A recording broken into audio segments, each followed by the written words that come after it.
সবাই কিরম আছেন? আশা করি সবাই ভালো আছেন। তাই এটা হলো মুরগির মাংস রাঁধতেছি, সাথে হলে হবে বুনা খিচুড়ি। তা মনুর বাবা হলো মুরগির মাংস খাতে যায় না, তো কলাম যে তোমাদের দরকার হয় ডিম বাইজে দিবা না একটু ডিম বোনা করে দিবা না, আমাদের একটু পোলট্রির মাংস এনে দাও, আমাদের খাতে একটু ভালো লাগে। তা বহুত কষ্টে একটু পোলট্রির মাংস আনাইছি।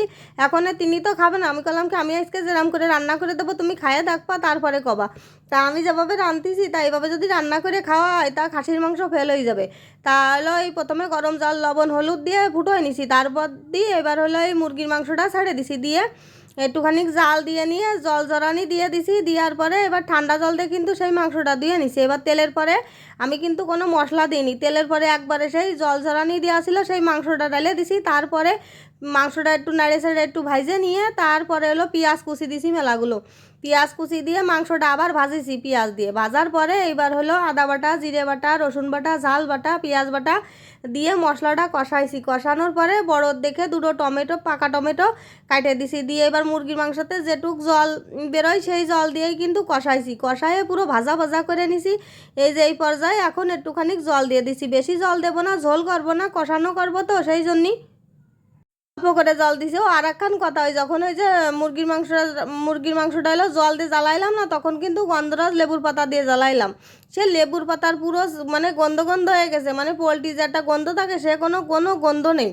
আর এই যে এখন যখন এই মাংসটা রান্না হয়ে গেছে, নামানোর আগে একটুখানি গরম মশলা আর দুটো হলো এই গন্ধরাজ লেবুর পাতা দিয়ে মিশিয়ে তারপরে মাংসটা কিন্তু নামাই থুয়ে দিছি। আর এদিকে কিন্তু বুনা খিচুড়ি হয়ে গেছে একদম ঝরঝরে মুগের ডাল দিয়ে। আর রান্না যখন শেষ হয়ে গেছে আর তো দেরি করার কোনো মানে নেই, সবাই এখন বাইরে দেবো। আর কি সুন্দর ঝরঝরে হয়েছে দেখেছেন। খিচুড়িটা কিন্তু ওই প্রেশার কুকারে রান্ধিছি, কিন্তু জলটা যদি মাপ করে দেওয়া হয় তাহলে একদম ঝরঝরে হয়। আর এদিকে মাংসটা চেয়ারাটাও কিন্তু সেই হয়েছে। আর গন্ধরাজ লেবুর পাতাতে মানে একদম সে অন্যরকম গন্ধ বেরোচ্ছে, সে খাতেও সেই স্বাদ হয়েছে।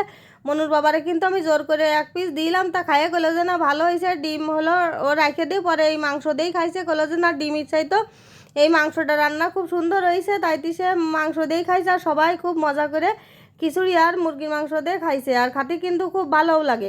আর এই পোলট্রির মাংসতে বিরিয়ানি যদি রান্না করা হয় সে বিরিয়ানিটা খাতেও কিন্তু সেই স্বাদ লাগে। তা যাই হোক, এই যে সবাই এখন দিয়ে দেব। আর সাথে আছে সালাদ, আছে লেবু, আছে মানে গন্ধরাজ লেবু, আছে কাঁচা পেঁয়াজ আছে, আর এদিকে টমেটো আছে, আর কাঁচা জাল কুচি আছে। সব কিছু এই যে রেডি করা রয়েছে প্লেটে। এই যে সব কিছু কিন্তু প্লেটে গুছানো রয়েছে, এখন সব দিয়ে দেবো। সব খাওয়ার জন্য অপেক্ষা করতেছে। আর আজকের খাওয়াটা কিন্তু সেই মজা হয়েছে, কারণ আমাদের বাড়ি সবার পছন্দের খাবার দাবার হয়েছে। আর শুধু মনুর বাবার একটু অপছন্দ, তারপরেও রান্নাটা এত সুন্দর হয়েছে যে সেও খাইছে, তারও কোনো অসুবিধা হয়নি। আর এরকম মানে আমি যেভাবে রান্না করেছি এই মুরগির মাংসটা আমি একদিন শেয়ার করব আপনাদের সাথে। তা সেইভাবে যদি রান্না করে খাইয়ে দেখেন তাহলেই পরে মনে হবে যে না, খাসির মাংস চাইতো পোলট্রির মাংস কোনো অংশে কিন্তু কম না। তা যাই হোক, এই যে খিচুড়িটা কিন্তু বাইরে দিচ্ছি, যেহেতু গরম তো একটু ঠান্ডা হলে কিন্তু আরও ঝরঝরে হয়ে যাবে না।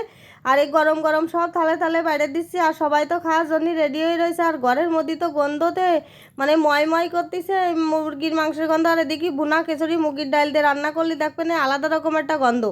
আর বুনা খিচুড়িটাও কিন্তু চাল ডালটা প্রথমে ভাইজে নিয়ে তারপরে একটু মশলা কষায় তারপরে কিন্তু খিচুড়িটা রান্না করা। এখন এই যে পাতে পাতে মাংস দিয়ে দিচ্ছি, আর মাংস তো সে হাড়েতে সব ছাড়াই গেছে। আর মানে রান্নাটা আসলে যে কি টেস্ট হয়েছিল তা জানেন না, লেবুর পাতা দিয়াতে জন্য এর মানে স্বাদটা আরও 4-5 গুণ বেড়ে গেছে। যাই হোক, আমার এই ভিডিওটা যদি আপনাদের কাছে ভালো লেগে থাকে তাহলে কিন্তু অবশ্যই লাইক কমেন্ট শেয়ার করবেন, সাবস্ক্রাইব করবেন। সবাই ভালো থাকবেন, টাটা।